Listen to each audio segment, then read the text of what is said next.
साथीहरू, आज चाहिँ मेरो सानो करेसाबारीमा के फलेको रहेछ तपाईँहरूलाई देखाउँदैछु ल साथीहरू।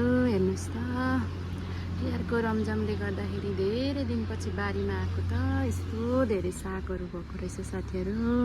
आज चाहिँ मैले टिपेर लाँदैछु। अनि लसुन पनि त्यहाँ पुरा धेरै भएको रहेछ, त्यसको पनि पत्ता टिपेर लगेछु। अनि खुर्सानीहरू यता धेरै पाकेको रहेछ साथीहरू, टिपेको छु। अनि यहाँ चाहिँ डल्ले खुर्सानीहरू फलेको छ साथीहरू। यो चाहिँ मैले अघि टिपिसकेको छु किनभने यहाँ चाहिँ बिहानै प्यारोट आउँछ र प्यारोटले खान्छ हो, त्यही भएर मैले अघि नै आएर टिपिसकेको छु साथीहरू। डल्ले खुर्सानी पनि फलेको छ है त साथीहरू। मेरो स्मल गार्डन यो चाहिँ यतिकै टाइम पास, हरियो हरियो सागसब्जी फ्रेस पनि खान पाइने, आफूलाई एक्सर्साइज पनि हुने साथीहरू।